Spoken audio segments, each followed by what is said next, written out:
الدين عند الله الإسلام ومن يبتغ غير الإسلام دينا فلن يقبل منه وهو في الآخرة من الخاسرين فإن حاجوك فقل أسلمت وجهي لله ومن اتبعني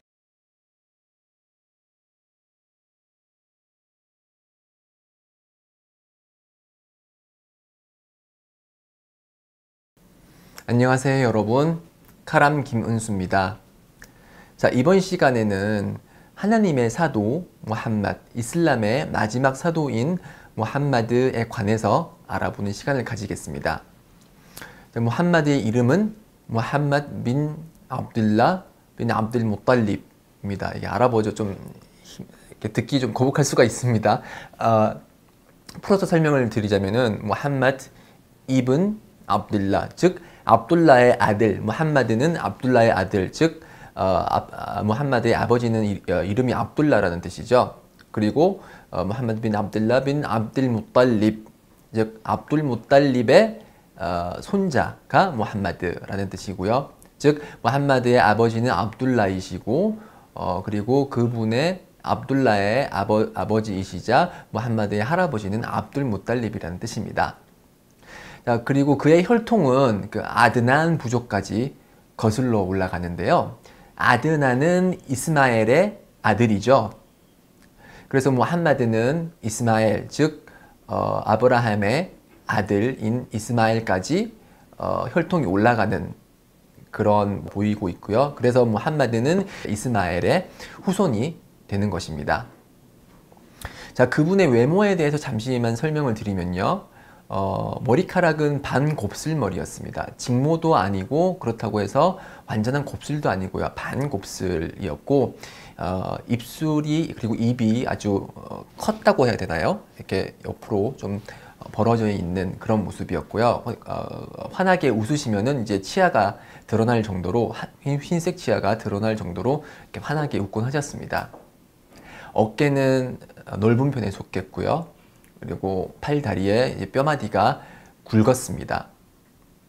걸을 때는 이제 성큼성큼 걸으셨고 어떤 특정한 부분을 바라볼 때는 몸 전체를 이렇게 돌리셨습니다. 얼굴만 이렇게 한쪽으로만 돌리는 게 아니고 몸 전체를 이렇게 돌리셨습니다. 이러한 자세한 내용들이 이제 하디스, 즉 무함마드 언행록에 나오는데요.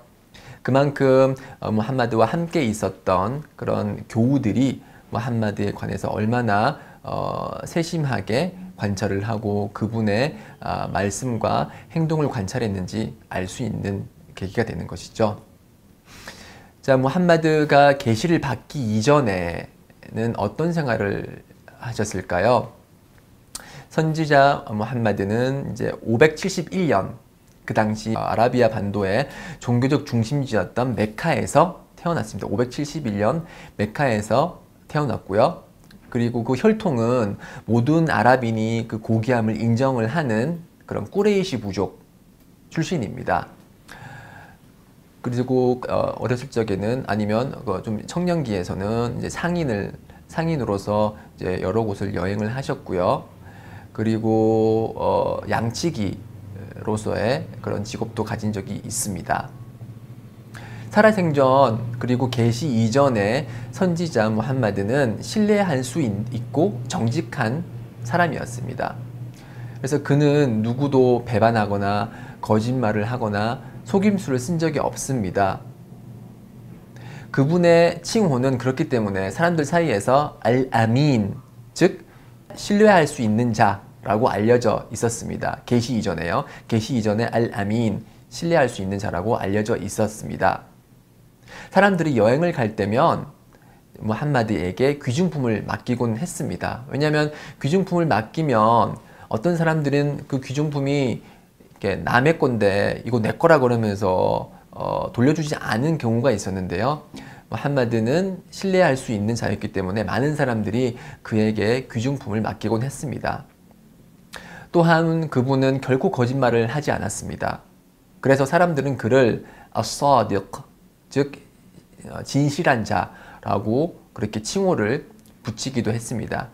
그만큼 계시 이전에 사람들 사이에서 신뢰할 수 있는 정직한 사람으로 인정을 받고 있었습니다. 계시는 하나님으로부터의 계시는 40살 무함마드가 40살이 되었을 때 시작이 되었는데요.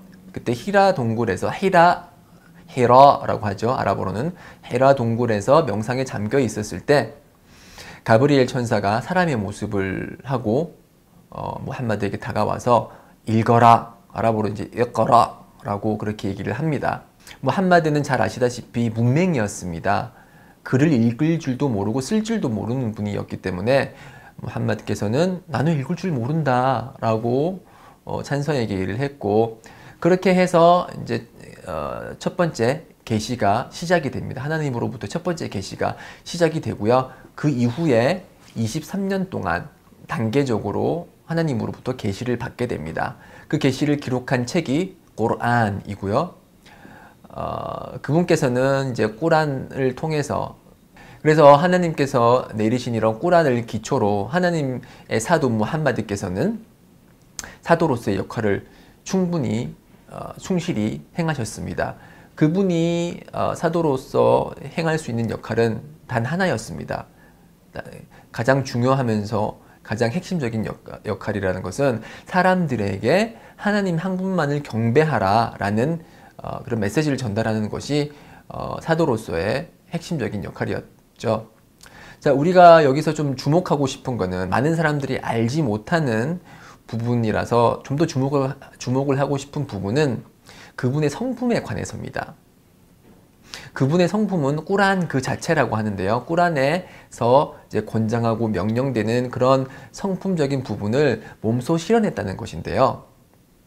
그래서 본인께서는 이렇게 말씀하셨습니다. 하나님께서 나를 사도로서 보내심은 인간의 훌륭한 성품과 선행을 완성하기 위함이다 라고 얘기를 하고 있습니다.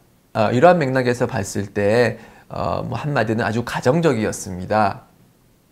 그는 이제 집으로 이제 들어갈 때면 자신이 할 일을 세 등분으로 나누었습니다. 첫 번째 부분은 하나님을 위한 것, 그리고 두 번째는 자신의 가족을 위한 것, 그리고 세 번째는 자기 자신과 다른 사람들을 위한 것으로 이렇게 세 가지로 분리를 해서 시간을 쓰곤 하셨습니다.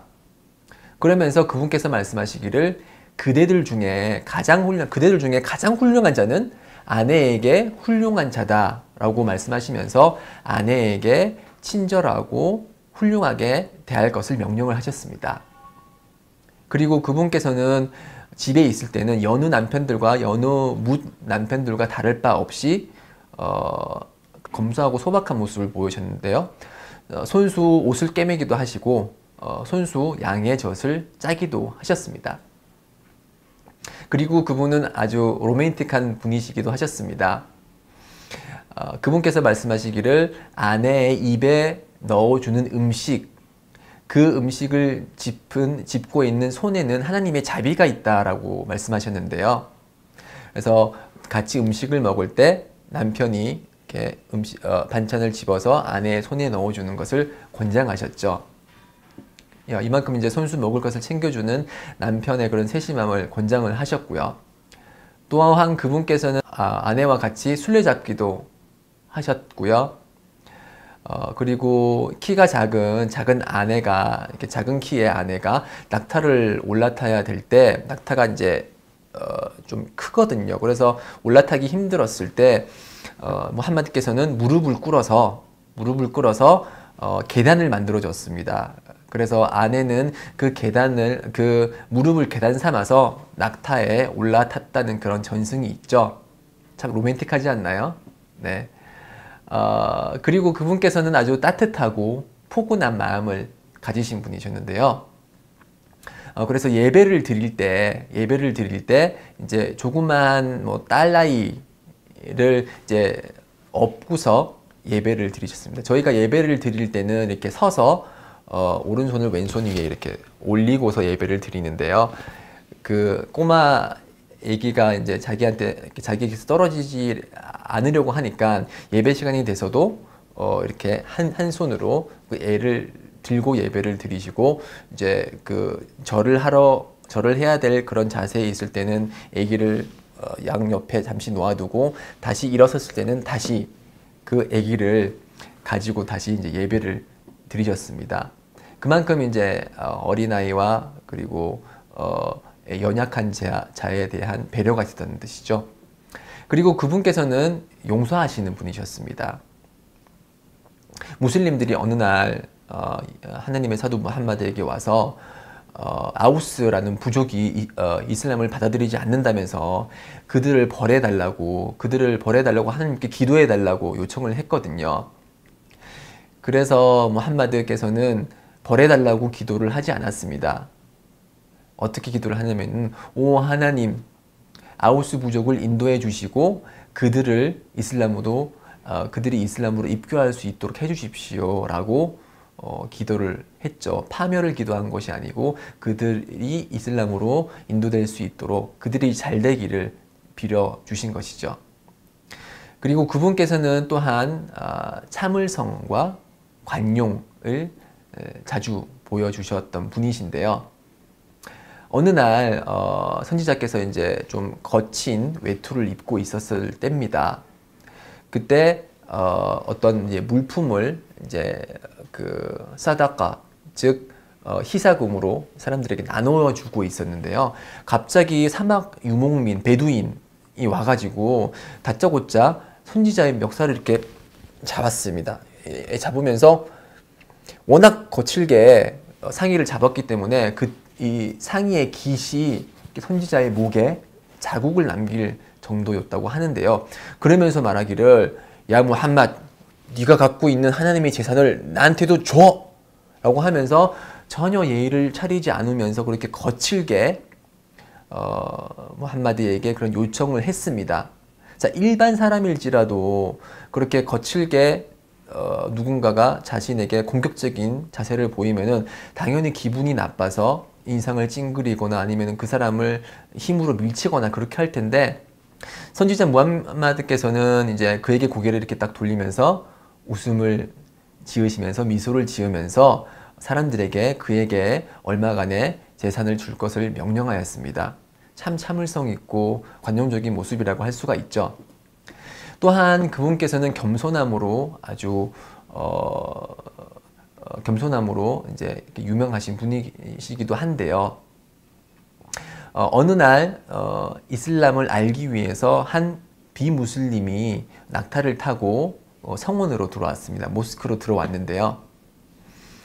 그래서 그 사람은 무함마드에게 이슬람을 알기 위해서 무함마드를 찾고 있었어요. 성원을 두리번 거리면서 무함마드가 어디 있는지 이렇게 찾고 있었는데요.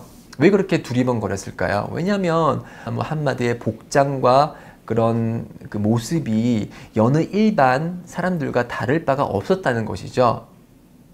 무함마드가 하나님의 사도이기는 하지만 주위 사람들이 입는 그런 옷과 유사한 옷을 입었고 사치를 부리거나 아니면 특별한 그런 복장을 하고 있지 않았다는 것이죠. 그만큼 이제 다른 사람들에 비해서 뛰어나게 뭔가를 드러내려는 그런 속성을 가지고 있지 않은 아주 검소한 분이셨습니다. 또한 그분께서는 매우 검소하셨습니다. 그래서 그분께서는 우리가 잘 때는 이제 뭐 침대나 아니면은 바닥에 이불을 깔고 자잖아요.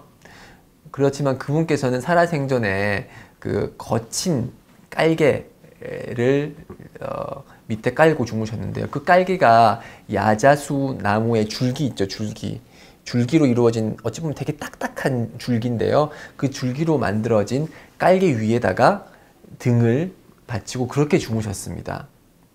그래서 어느 날 그 우마르라는 이제 후에 제2대 칼리파가 되는 한 무슬림이 와서 그러한 모습을 보게 됩니다.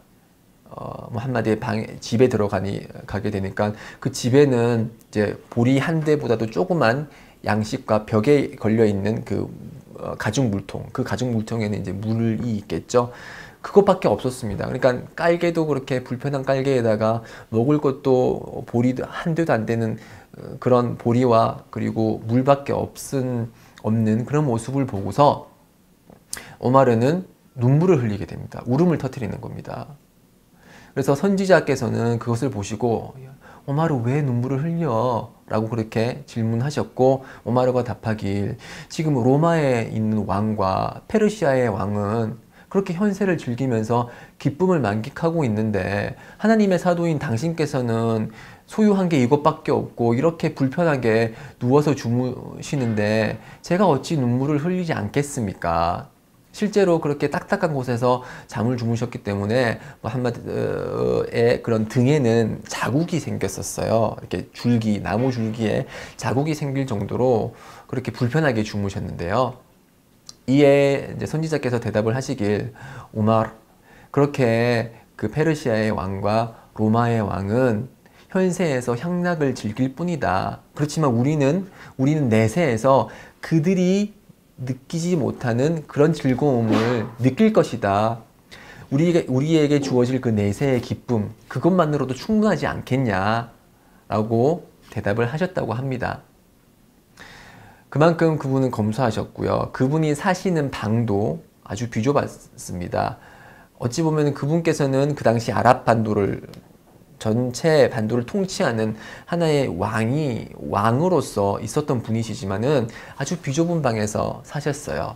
그래서 일어나서 밤중 예배를 드릴 때, 밤 새벽 1시, 2시에 일어나서 예배를 할 때 저희는 이제 절을 하거든요. 근데 절을 할 때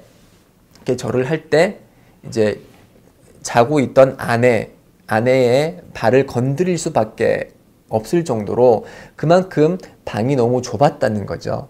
그래서 예배를 드릴 때 이제 아내의 몸이 닿을 정도로 그렇게 비좁은 방에서 검소한 생활을 하시곤 하셨습니다. 자, 그리고 그렇게 검소한 생활을 하시다가 돌아가실 때도 그는 돈 한 푼도 남기시지 않으셨어요.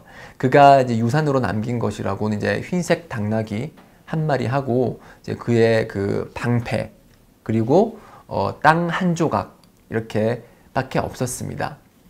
만약에 사심을 가지고 명성을 얻거나 권력을 얻거나 아니면 재산을 얻기 위해서 내가 하나님의 사도다 라고 거짓말을 했다라면 그의 손아귀에는 모든 것이 있었습니다. 아랍 반도가 모든 것이 그분의 통치하에 있었기 때문에 원하면은 많은 재산을 얻을 수 있었습니다. 그럼에도 불구하고 그는 재산에는 관심이 없었습니다. 그의 주된 관심사는 하나님의 말씀을 전하고 사람들이 하나님을 믿기를 바랬을 뿐입니다. 이런 그 무함마드의 모습을 잘 알고 있었던 독일의 시인 괴테는 이렇게 말했습니다. 나는 인류의 모범을 찾기 위해서 역사를 살펴보았고 결국 무함마드에게서 그 모범을 찾았다라고 언급을 한 바 있습니다. 괴테처럼 여러분들도 무함마드를 통해서 인류의 모범을 찾으시고 더 나아가 그분이 전한 하나님의 메시지를 통해서 여러분들이 삶의 목적을 찾으시길 간절히 바랍니다. 네, 여기까지가 제가 준비한 내용입니다. 긴 강의 들어주셔서 감사드리고요. 다음에 또 뵙도록 하겠습니다. 감사합니다.